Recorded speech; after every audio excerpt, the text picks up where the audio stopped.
안녕하세요. 저는 두 번이나 결혼에 실패한 경험을 한 40세의 여성입니다. 첫사랑은 실패하는 법이라고 하지만 제 경우는 운이 좋았던 건지 아니면 인생이 꼬이려고 작정을 했던 건지 대학에 들어가서 첫눈에 반한 과 선배와 결혼을 하게 되었습니다. 졸업할 때까지 열렬한 사랑을 했고 졸업과 동시에 결혼식을 올린 거죠. 남편은 한 번도 다른 여자들에게 한눈을 팔지 않고 저만 바라보고 사랑해 주었습니다. 하지만 결혼하고 나서 보니까 남편이 본색을 숨기고 있었더라고요. 저 모르는 사이에 그것을 가지고 있었습니다. 그래서 결국 남편과 헤어졌습니다. 그렇게 그와의 인연이 끝이라고 생각했는데 그건 제 착각이었어요. 3년 뒤에 전 남편이 저를 찾아왔거든요.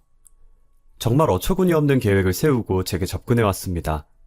그 인간 때문에 제가 얼마나 마음고생을 했는지 들으시면 여러분들도 아마 경악을 금치 못하실 겁니다. 지옥에서 빠져나온 악마도 전처에게 그런 끔찍한 짓을 저지르지 못할 테니까요. 그럼 일단 남편을 처음 만난 시절부터 말씀드리겠습니다. 저는 대학에 들어가서 신입생 오리엔테이션에 가게 되었습니다. 그곳에서 과대표를 맡고 있던 선배에게 첫눈에 반해버렸죠. 그 선배에게 꽂힌 뒤로 다른 남자들은 눈에 들어오지도 않았습니다. 그 선배만 쳐다보고 있다가 눈이 여러 번 마주치고 말았죠. 제가 호감을 가지고 있는 걸 알고 있었는지 선배가 먼저 저에게 다가왔습니다. 미혜야, 안녕? 오늘 날씨 참 좋다. 점심은 먹었어? 네, 방금 학식 먹었어요. 그럼 소화도 시킬 겸 산책로 따라서 걸을까? 처음에는 저한테 관심이 생기신 건가 했는데 후배들이라면 남녀를 막론하고 아주 친절하게 대해주시더군요. 물론 저는 속으로만 선배를 좋아하며 질투하고 있었습니다. 그러던 어느 날 캠퍼스에서 마주친 선배가 제게 산책을 같이 하자고 했습니다. 그래서 저희는 학교 본관 뒤쪽으로 난 숲길을 따라서 천천히 걸었어요. 선배랑 같이 있다는 생각에 너무 떨려서 무슨 말을 꺼내야 할지 모르겠더라고요. 아무 말 없이 걷고만 있다가 선배가 지루했는지 갑자기 손목시계를 쳐다보았어요. 미혜야, 난 수업이 있어서 가봐야겠다. 같이 걸으니까 심심하지 않고 좋았어. 오후에 시간 되면 과방으로 와. 선배는 다음 강의가 있는 건물 앞에 오자 미련 없이 가버렸죠. 잠시 동안이었지만 선배가 제게 호감을 가지고 있다고 착각을 했던 겁니다. 그냥 말동무가 필요했던 건데 말이죠.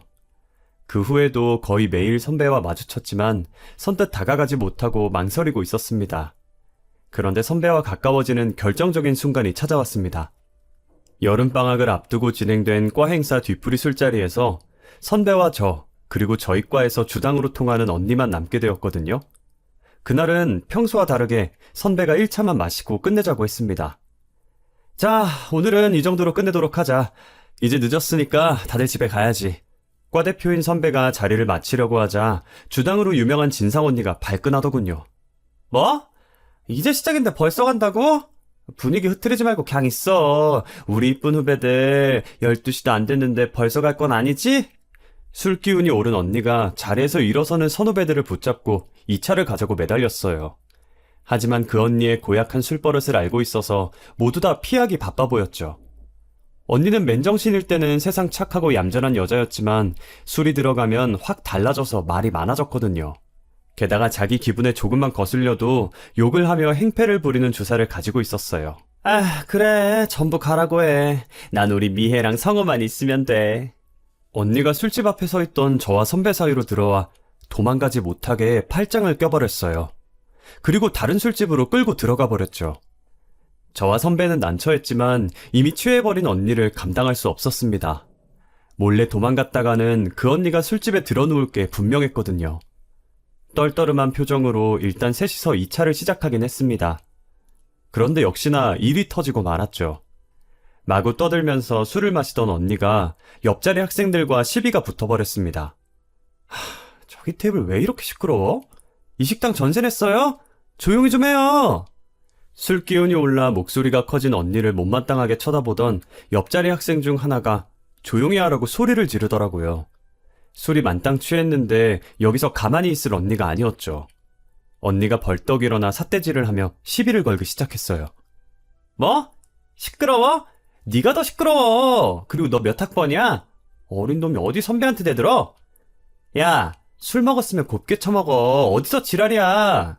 언니가 옆 테이블과 말다툼을 하는 순간 분위기가 험악해지고 있었어요.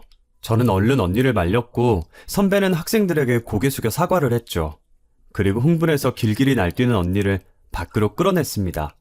야, 이거 놔! 저 자식들 버릇을 고쳐주겠어!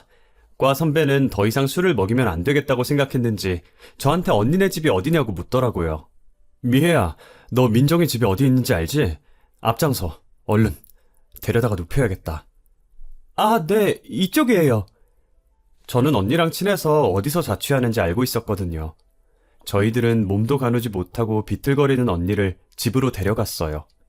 언니를 집에 눕히고 나오니 벌써 새벽 1시가 넘었더군요. 당연히 그 시간엔 버스도 다니지 않았고 더군다나 언니가 살고 있는 곳은 골목 안쪽 후미진 곳이라 택시도 잘 다니지 않았어요. 솔직히 학생이라 택시비도 없어서 집에 가기에는 부담스러운 시간이었죠. 이걸 어쩌나 고민하고 있는데 선배와 같이 있고 싶기도 해서 조심스럽게 제안을 하나 했어요. 선배, 그냥 여기서 자고 갈래요? 뭐? 그래도 돼? 언니 집에서 자주 잔 적이 있어서 괜찮을 거예요. 언니가 자고 가라고 해서 어쩔 수 없이 잤다고 하면 돼요. 선배가 안 된다고 말할까봐 얼른 북박이장에서 이불을 꺼냈어요. 제가 재빠르게 이불을 펼쳐서 선배한테 씻고 오라고 했죠. 선배도 싫은 눈치는 아니었어요. 알겠다면서 욕실에 들어가서 졸졸졸 물소리를 내는데 뭔가 기분이 야릇해지더라고요. 미쳤나봐. 괜히 자고 가자고 했나? 선배가 씻는 동안 혼잣말을 얼마나 많이 했는지 몰라요. 제가 이불 속을 이리 뒹굴고 저리 뒹굴면서 술에 너무 취해 후회할 짓을 한 건 아닌지 걱정됐어요. 그때 욕실 문 열리는 소리가 들리더니 선배가 나와서 말하더라고요. 나 다 씻었어. 미혜, 너도 씻어. 그 목소리를 듣는데 심장이 너무 빨리 뛰었어요. 얼굴이 빨개진 게 들킬까봐 후다닥 욕실로 뛰어들어가서 얼른 세수부터 했죠. 정신을 차리려고 해도 이 순간이 꿈같이 느껴졌어요. 속으로 최미애, 너 어쩌려고 그래? 이렇게 자책하다가 부끄러워서 차마 못 나가고 있는데 선배가 언제 나오냐고 묻더라고요. 그래서 일단 나가긴 했는데 선배가 누워서 옆을 탁탁 치더니 누우라고 했어요. 언니네 집이 원룸이라 어찌나 좁던지 선배랑 딱 붙어서 자야 했죠. 게다가 저도 아직 술기운이 남아있었고 선배도 졸리다고 하더군요. 선배, 졸리면 얼른 자요. 제가 자라고 하는데 선배가 제 어깨에 얼굴을 기대더군요. 깜짝 놀라서 숨을 멈추고 있는데 선배가 갑자기 저를 쳐다보더라고요. 너 아무한테나 같이 자자고 하면 안 돼. 네? 위험하잖아. 선배는 괜찮아요. 정말? 선배가 천천히 다가와 제 눈을 빤히 쳐다보는데 어찌나 떨리던지 꿈인지 생시인지 분간이 되지 않았어요.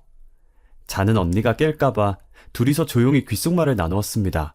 난 너랑 친해지고 싶었는데 넌 나한테 관심이 없는 줄 알았어. 저도 그랬는데 나는 너한테 관심 많아. 장난으로 입맞춘 거 아니고 너랑 진지하게 만나보고 싶어. 그날 새벽 선배도 저를 마음에 두고 있었다는 걸 알게 되었죠. 그 후로 캠퍼스 커플이 된 저희들은 3년 동안 바늘과 실처럼 붙어 다녔어요. 졸업하기 전까지는 정말 행복했죠. 크게 싸우는 일이 없었지만 졸업 후가 문제였어요. 졸업한 후에는 제가 원하던 대기업에 취직하게 되었지만 오빠는 아니었거든요. 취직과 동시에 저는 취준생인 선배를 열심히 뒷바라지했습니다. 데이트를 해도 제가 거의 다 계산했고 동거를 하면서 공부에 필요한 책부터 사소한 생필품들까지 제 돈으로 사놓았습니다. 하지만 선배는 2년 동안 취업 한 번 못하더라고요. 저는 내심 걱정이 되기 시작했습니다. 그래도 의기소침해진 선배 앞에서 티를 낼 순 없었죠. 오빠, 기운내. 돈 잘 버는 내가 있는데 무슨 걱정이야. 이번에 면접 준비만 잘하면 될 것 같다며. 열심히 다시 해보자. 고마워, 미애야. 내가 이번 상반기에는 꼭 붙을 수 있을 거야. 선배는 연이은 실패에도 꿋꿋하게 다시 도전하더라고요. 그런데 얼마 후에 선배 어머니께서 저를 보자고 하셨습니다. 저희들은 사귄 지 오래돼서 양가에 인사드린 적이 있었거든요. 상견례라는 말만 안 붙였지 거의 결혼식을 앞둔 부부나 마찬가지였어요. 그런데 시어머니께서 갑자기 결혼 이야기를 꺼내니까 당황스럽더라고요. 니들 말이다. 일단 결혼식부터 올리는 게 좋겠다. 시어머니께서도 불안하셨나 봐요. 선배가 계속 백수로 남을까봐 대기업에 다니는 저를 붙잡으려고 하셨어요. 아가, 아들은 아직 직장을 못 잡았지만 일단 너라도 좋은 자리 잡았으니까 얼른 결혼식 올리는 게 낫지 않겠니? 저도 그러고 싶지만 결혼은 오빠 직장 잡은 다음에 하기로 했어요. 요즘 제대로 된 직장 구하기가 하늘의 별 따기라고 하더라. 지금까지 몇 년을 미뤘는데 마냥 미루기만 해서는 안 될 일이야. 일단 식 올리고 같이 살아. 성우가 자리 잡을 때까지는 내가 생활비를 대주마. 시어머니는 더는 못 기다리니까 생활비 걱정은 하지 말라고 식을 올리라고 하셨어요.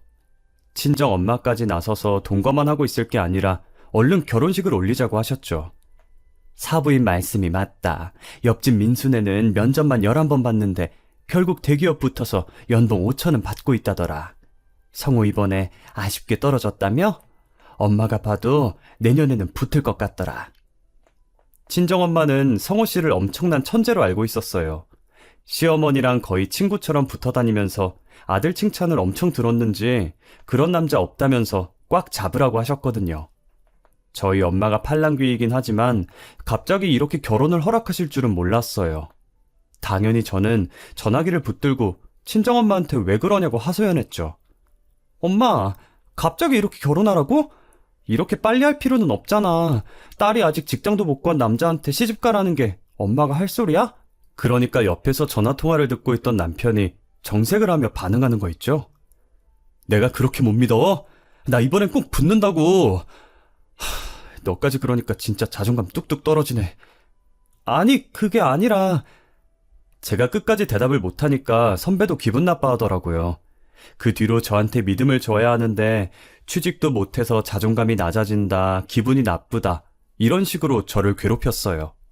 제가 아니라고 해도 뭐만 하면 자기가 하는 일 없고 능력이 없어서 그러냐고 묻는데 너무 힘들더라고요. 그러다가 헤어지자는 말까지 듣게 되었어요. 우리 이렇게 애매하게 있을 게 아닌 것 같아. 잠시 동안 따로 지내자. 아니다, 따로 지낼 게 아니라 우리 그냥 헤어지자. 뭐? 갑자기 왜 그래? 네가 요즘 날 피한다는 기분이 들어. 결혼 이야기만 꺼내면 기분 나빠하고.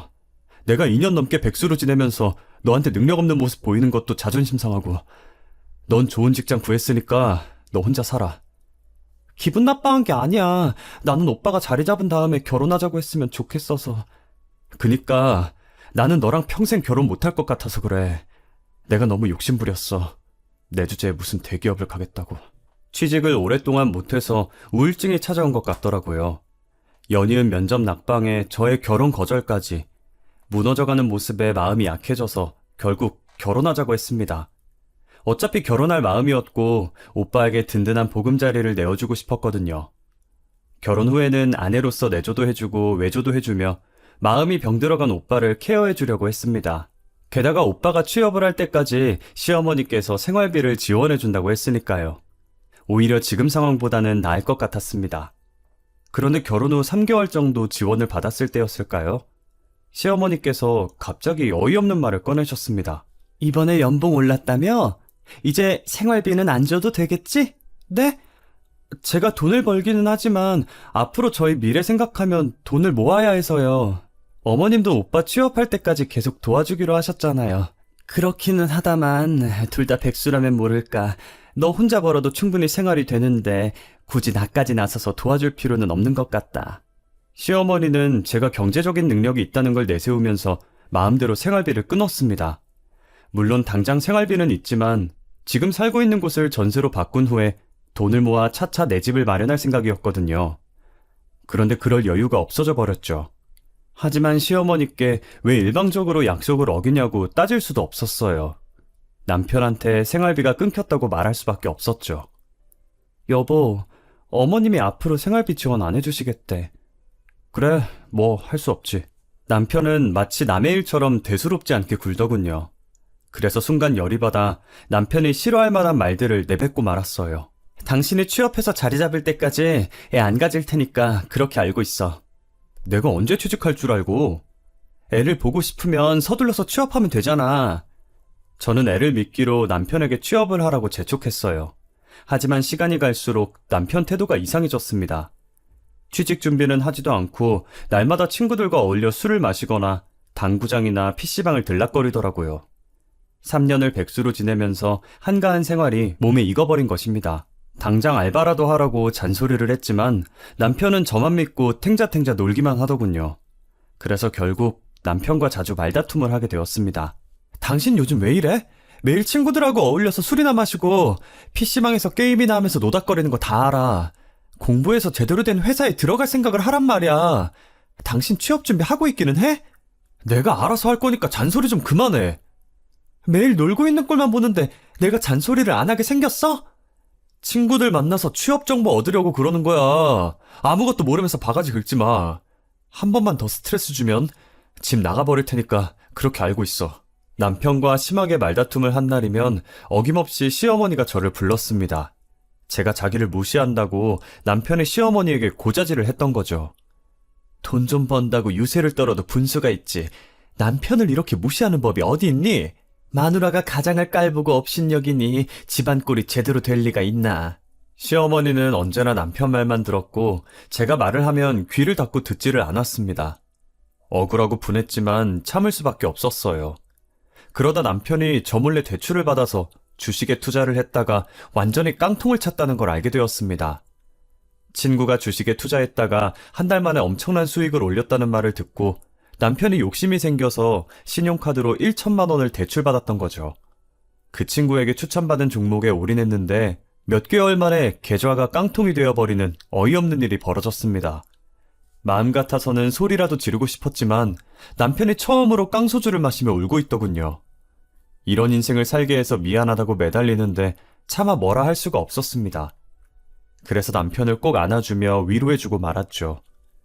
괜찮아. 주식이란 게 오르기도 하고 내리기도 하잖아. 지금은 바닥이라도 기다리면 올라가겠지. 기다려서 될 일이 아니야. 증권사에서 주식을 전부 팔아버려서 내 계좌는 깡통이야. 뭐? 증권사에서 어떻게 마음대로 당신 주식에 손을 대? 그게 말이야. 선물 옵션을 했거든. 남편은 도박이나 마찬가지인 선물에 손을 댔다고 했어요. 그러면서 미수금이 생기자 증권사가 약정대로 남편 계좌의 주식을 전부 처분하고 깡통이 된 계좌는 정지시켜버렸다고 합니다. 가만히 앉아서 1,000만 원을 날려버린 거죠. 그제야 저는 참아왔던 분노를 터뜨리고 말았습니다.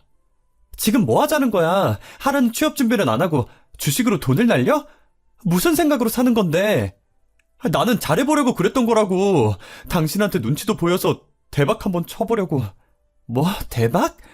그러다가 도박도 하겠다? 당신 이제부터 그 회사 지원하지 마. 대기업만 고집하니까 실패하는 거야. 중소기업이라도 우선 들어가라고. 나도 다 알아봤어. 웬만한 중소기업은 경력직을 원하지. 나 같은 초짜는 이력서도 안 받아줘. 나도 답답해서 미치겠다고. 남편이 너라도 내 편 들어줘야 하는 거 아니냐고 우는데 분노에 찬 마음이 점점 진정되더라고요. 얼마나 힘들었으면 남들 성공했다는 말을 듣고 했을까. 안쓰러운 마음도 들었습니다.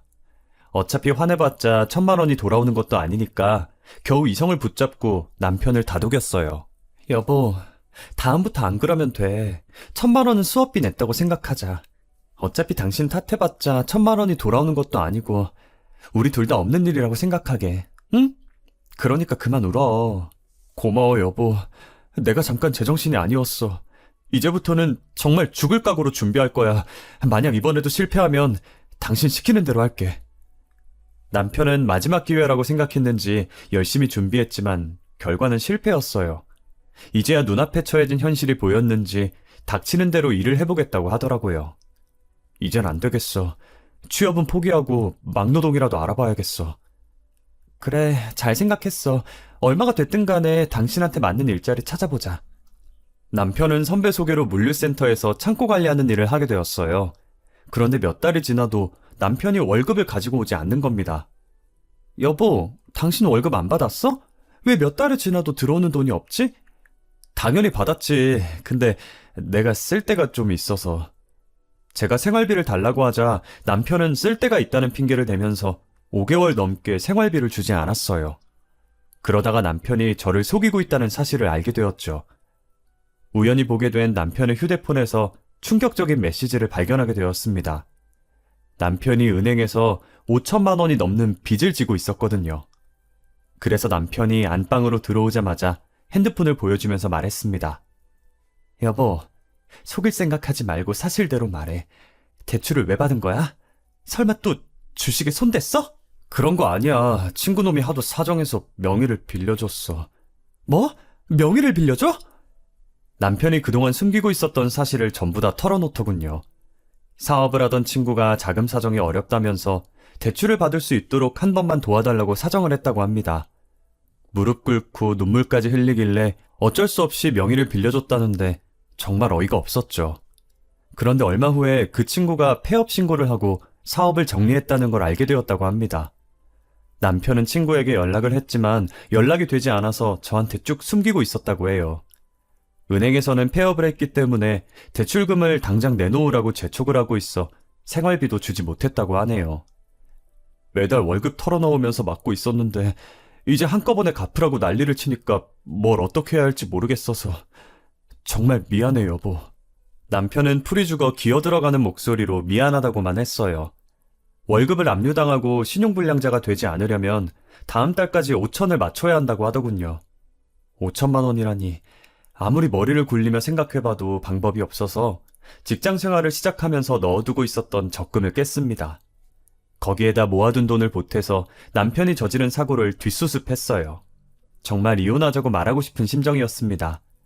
그 후에 제가 눈에 띄게 냉랭해지니까 남편이 불안해졌나 봅니다. 갑자기 애를 갖자고 하더군요. 하지만 저는 남편의 생각 없이 행동하는 점과 쥐꼬리 같은 월급을 믿고 덜컥 애를 가질 수 없었습니다. 빚 갚은 지 얼마나 됐다고 애야. 당신 자리 잡으면 갖자고 했잖아. 당신 연봉이 제법 높잖아. 그러니까 애부터 만들자. 엄마도 손자 기다리고 있어. 당신이 제대로 된 직장 가질 때까지는 애는 절대 안 돼. 애 만들고 싶으면 비정규직에서 벗어나. 남편이 시작한 창고 관리 일도 비정규직이었거든요. 제가 임시방편으로 들어간 일자리 아니냐고 몇 번이나 물었지만 남편은 이제 안정적인 직장을 잡을 생각도 하지 않았어요. 한 달에 180만 원이 안 되는 돈을 쥐어주고는 모든 걸 알아서 하라는 식이었죠. 그래서 번듯한 회사에 들어가기 전까지 절대 애는 가지지 않을 거라고 못을 박았던 거예요. 그때부터 남편 그리고 시댁과 저의 사이는 돌이킬 수 없을 정도로 멀어졌어요. 시어머니는 일부러 애를 가지지 않는 저를 벌레 쳐다보듯이 했습니다. 네 나이 33이야. 지금 애를 가져도 노산인데 대체 언제까지 미룰 작정이냐? 나도 참을 만큼 참았다. 올해 안으로 애를 가지든지 아니면 이혼하고 갈라서. 마침내 시어머니가 제게 최후 통첩을 날리더군요. 괜히 겁을 주려고 하는 말이라는 게 느껴져서 정말 기분 나빴죠. 그것보다 시어머니가 뻔뻔하게 나오는데도 남편이 말없이 동조하고 있는 게 더 어이없었습니다. 아무리 생각해봐도 남편이랑 결혼 생활을 이어나가야 하나 싶더군요. 남편은 언제 잘릴지 모르는 불안한 직장 생활을 하면서도 금전적인 문제는 모두 제게 의존하려고 했거든요. 거기에 시어머니는 어떤 문제가 생겨도 남편 편만 들었습니다. 5천만 원의 빚이 생겨도 시모가 빨리 갚으라고 독촉한 것도 생각나고 남편의 무능력함이 지긋지긋해져서 결국 5년 만에 합의 이혼을 하게 되었습니다.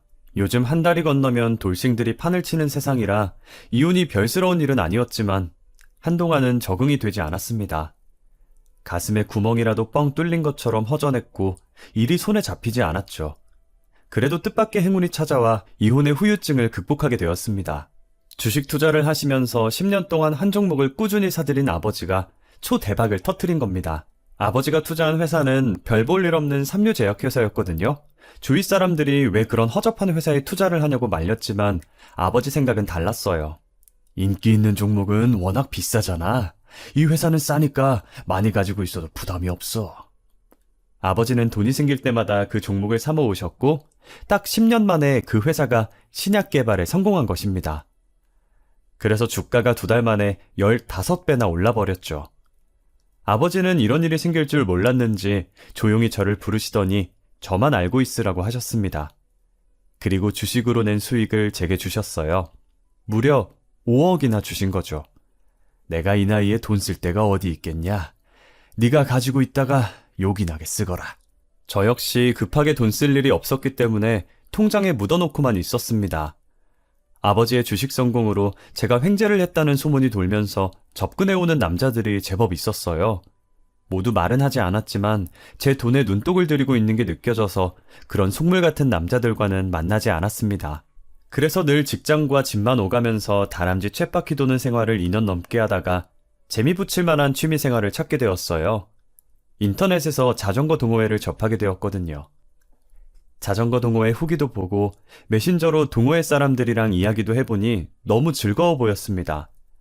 어렸을 때 친구들이랑 자전거를 타며 내기를 했던 날들이 생각나서 기분이 설렜죠.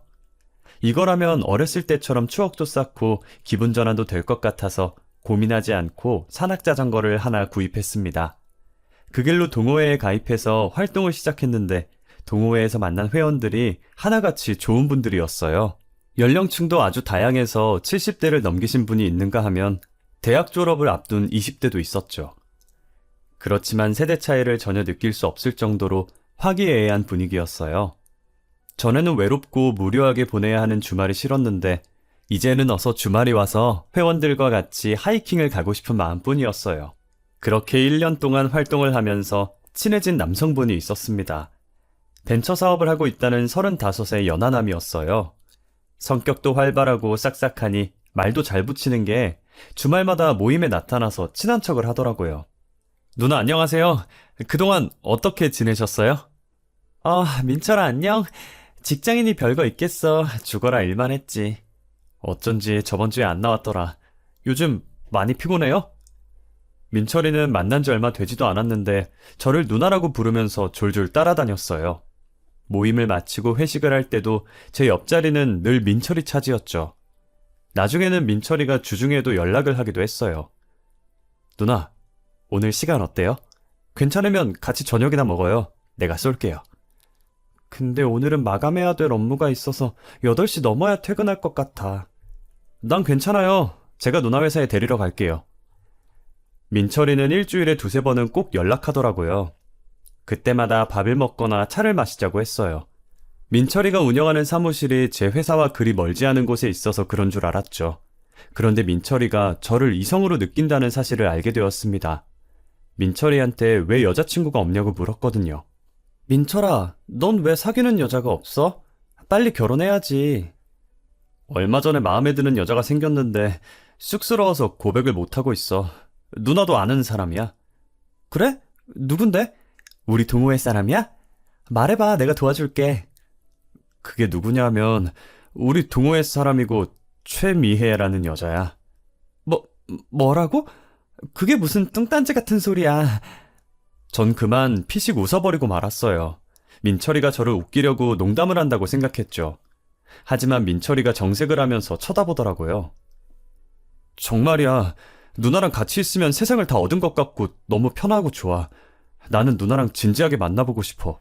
민철이가 3년 전에 사귀던 여성에게 차이고 충격을 받아서 한동안 여자를 만날 생각이 없었다고 하더군요. 하지만 저를 만난 뒤로 마음이 싱숭생숭해지더니 뭐만 하면 제가 생각났다고 했습니다. 요새는 누나가 뭐하고 있나 궁금하고 이번 주말에는 누나랑 어디 갈까 고민하는데 누나가 다른 남자랑 데이트한다고 하면 마음이 불안해져. 민철아, 연애나 결혼은 장난이 아니야. 친누나처럼 편하게 생각하는 건 좋은데 우리 사이는 딱 거기까지야. 아니야 누나, 제발 거절하지 말고 나랑 몇 번만 만나보면 안 돼? 결혼하자는 것도 아니고 연애하자는 건데 뭐 어때? 내가 이혼녀라도? 그래도 괜찮아? 저는 민철이가 깜짝 놀라 아연실색할 줄 알았는데 전혀 상관없다고 하더라고요. 아무리 이혼녀에 대한 편견이 없다고 하더라도 교제의 순간이 찾아오면 저 사람의 이혼 사유가 뭐였을까, 무슨 문제가 있었던 걸까 한번 생각해보게 되거든요. 그런데 그런 생각 없이 민철이가 제 손을 잡고 누나가 2번, 3번 이혼했어도 상관없다고 하더군요. 그 말을 듣는데 기쁜 것보다 실연의 상처 때문에 민철이가 저한테 의지하는 거라고 생각했습니다. 저는 조건이 좋은 다른 여성을 찾아보라고 타일렀지만 민철이는 눈에 뭐가 쓰인 사람처럼 제게 집착했죠. 결국 민철이의 연락을 피하기 시작했지만 동호회 멤버들도 저희 관계를 알게 되었어요. 제가 연락을 피하니까 민철이가 저랑 그렇고 그런 관계라고 말하고 다닌 거죠. 다른 남자들이 호감 표시를 할까봐 미리 손을 쓴 것 같았어요. 결국 다른 동호회 멤버들이 불편하다는 컴플레인을 걸었나 봐요. 갑자기 회장이 일 끝나고 보자고 하더니 카페에 절 앉혀두고 허심탄회하게 이야기하더군요. 미애야, 민철이가 저렇게 죽고 못 산다는데 진지하게 만나봐. 연하면 좋은 거 아니니? 나 같으면 이게 웬 떡이냐 하고 낼름 물어버리겠다. 왜요? 동호회 사람들이 저한테 말 걸 때마다 민철이가 분위기 망쳐서 그렇죠. 아니, 굳이 그런 건 아닌데 내 눈엔 민철이가 괜찮아 보여서. 그게 민철이 걔가 돈도 많이 벌잖아. 걔가요? 너 몰랐어? 회장 언니는 민철이가 그 나이에 돈도 잘 벌고 연하라는 좋은 조건도 다 갖췄는데 왜 안 사귀냐고 부추기더라고요. 게다가 소문에 의하면 민철이가 강남에 집이 한 채 있고 모아둔 돈도 3억이 넘는다고 들었대요. 믿기지 않았지만 민철이가 다시 보이긴 하더군요. 그래서 몇 번 진지하게 만나볼까 해서 제가 먼저 연락을 했습니다. 그렇게 몇 번의 데이트가 수십 번의 데이트가 되었어요. 민철이가 부자가 아니라는 사실을 알게 되었지만 그것 빼고는 진국이더군요. 늘 저를 위하고 생각해주는 게 보여서 계속 만나봐도 좋겠다고 생각했습니다. 그렇게 3개월 정도 연애를 하다 보니 덜컥 애가 생겨버렸습니다. 술을 먹고 잠자리를 갖는 게 아니었는데 후회가 들었지만 어쩌겠어요. 다행히 민철이가 기뻐하며 결혼하자는 프로포즈까지 해주었습니다. 이번엔 정말 남자를 잘 만났다고 생각했죠. 실제로 민철이와 재혼한 뒤로 무능했던 전남편과 시어머니 때문에 힘들었던 결혼 생활이 말끔히 잊혀졌습니다. 민철이는 결혼 전보다 더 잘해주었고 아주 가정적이었거든요. 요리도 잘했던 남편은 주말이면 요리사를 자청하고 나서서 제가 좋아하는 음식을 정성껏 만들어줄 정도였습니다. 그런데 믿었던 제가 바보였을까요? 이번엔 재혼한 남편도 무언가를 숨기고 있었습니다. 저는 그 엄청난 비밀을 1년이 지나고 나서야 알게 되었죠. 남편이 어느 날 아주 기뻐하며 집으로 들어오더니 사업이 대박을 쳤다고 호들갑을 떨었습니다. 여보, 이제 됐어. 땡땡물산 알지? 내가 그 회사에 하청업체로 선정이 되었어. 뭐? 그게 정말이야? 사업 시작하면서 그쪽 기획실에 있는 선배한테 줄을 대고 2년 넘게 작업 쳤거든. 이제 확실하게 계약서에 도장 찍었어. 남편은 국내 최고의 대기업인 땡땡물산과 하청 계약을 한 서류를 보여주었어요. 남편이 성공했다는 사실에 저도 날아갈 것처럼 기뻤죠. 게다가 남편은 여기서 만족하지 않고 더 성공하겠다고 자신했습니다. 1년만 기다려. 회사가 지금하고는 비교도 안 될 정도로 성장할 거야. 그럼 당신도 사모님 소리 들으면서 대접받게 될걸? 아주 잘된 일이었지만 문제가 있었어요. 하청 계약에 따라 납품을 하려면 당장 자금이 필요했던 거죠. 내가 사업상 대출을 받은 게 있어서 은행 지원은 어려울 거야. 선배들 찾아다니면서 돈을 마련해봐야지. 무슨 선배들을 찾아다녀. 내가 가진 돈 빌려줄 테니까 나중에 갚아. 얼마나 줄 수 있는데? 한 5억 정도면 될까? 그 정도면 착수금으로는 충분할 거야. 여보, 정말 고마워. 당신이 나를 살렸어. 저는 남편을 믿고 전 재산이나 다름없는 5억을 줬습니다. 아버지가 주식으로 대박을 친 그 5억을요. 다른 사람도 아니고 우리 남편이라서 빌려준 건데 며칠 후에 남편의 전화통화를 우연히 듣고 큰 배신감을 느끼고 말았습니다. 밤에 잠을 자다가 화장실을 가려고 일어났는데 남편이 옆에 없더군요. 그래서 저는 화장실을 갔다고 생각했는데 아니었어요. 베란다 쪽에서 남편 목소리가 들렸거든요. 거기에 들려서는 안 되는 남자의 목소리까지 들리고 있었습니다. 3년이 넘게 지났지만 결코 잊을 수 없는 전 남편의 목소리였죠. 민철이가 서류를 보며 무언가를 메모하고 있느라 스피커폰으로 전화를 받고 있었습니다. 전 남편은 다급했는지 목소리가 아주 커서 무슨 말을 하는지 전부 다 들리고 있었죠. 야, 언제까지 꾸물거릴 거야? 돈은 뽑아냈으니 빨리 튀어야지. 알고 있어, 형. 서두르지 말고 조금만 더 기다려. 우리가 아예 튀는 것도 아니잖아. 일단 3억 다시 모아서 누나한테 돌려주면 누나도 용서해 줄 거야. 야, 네가 3억을 어떻게 모으냐? 이러다가 그년이 네가 사업 말아먹고 돈 한 푼 없는 알거지란 거 알면 우린 싹 다 망한다고. 민철이가 전 남편과 무슨 전화통화를 하는 거지? 처음에는 믿을 수 없어서 머릿속이 새하얘졌습니다. 하지만 아무리 전화통화를 엿들어도 둘은 분명히 아는 사이였습니다. 저는 은밀하게 둘의 관계와 남편이 하고 있는 사업에 대해 훔쳐듣다가 경악하고 말았습니다. 알고 보니 둘은 고등학교 선후배 사이였고 연하 남편이 하던 사업은 결혼 전에 이미 망해서 3억이 넘는 빚을 지고 있었죠. 그래놓고 저한테는 출근하는 척 PC방과 당구장을 오가던 민철이를 전 남편이 발견한 거죠. 저와 이혼한 뒤로 전 남편은 창고 관리 일을 그만두고 백수로 지내고 있었습니다. 돈이 필요했던 전 남편이 저를 만나 다시 합치자고 꼬드기려다가 사업 망하고 신선 노름하고 있던 민철이를 꼬드겨 제 돈을 빼앗으려 했던 거죠. 그리고 민철이는 바보같이 전 남편의 꼬임에 넘어가서 제가 준 돈을 가로채려고 했습니다. 저는 이 전화통화를 듣고 일단 모른 척 잠자리에 들었어요. 그러자 다음날 민철이가 지방 출장 자리가 잡혔다며 저에게 외박 통보를 날렸습니다. 여보, 대전으로 일주일 정도 출장 갔다 와야 돼. 갑자기 잡힌 스케줄이라 나도 정신없는데 얼른 다녀와도 괜찮은 거지? 그 말을 듣는 순간 도망치는 거구나 싶었습니다. 그래서 저는 아무 말 없이 출장을 핑계로 짐을 싸고 있는 남편을 쳐다보고 있었죠. 물론 남편을 보낸 다음 곧바로 경찰에 신고했습니다. 제 예상대로 민철이는 인천국제공항으로 향하고 있었고 그곳에는 전 남편이 기다리고 있었다고 해요. 두 놈은 한국 땅을 벗어나기 전에 경찰에 잡혀서 문서 위조와 사기죄로 쇠고랑을 차는 신세가 되었죠. 다행히 민철이가 가져간 돈은 아직 쓰지 않아서 온전히 돌려받을 수 있었습니다. 지금은 저는 이제 막 1살이 된 아이와 함께 현 남편과 전 남편의 법정 공방을 펼치고 있습니다. 한때 남편이었던 사람들을 법원에서 보게 되니까 인생이 더덥고 쓸쓸하다는 생각이 드네요. 세상에 돈을 싫어하는 사람은 없을 거예요. 하지만 돈에 미쳐 돈의 노예가 되어서 인간 이하의 더러운 짓을 저지르는 일만은 없어야 한다고 생각합니다. 그러니 여러분들도 눈앞의 이익만 생각하지 마시고 현명하게 살아가시길 바랍니다. 제 사연 들어주셔서 감사합니다.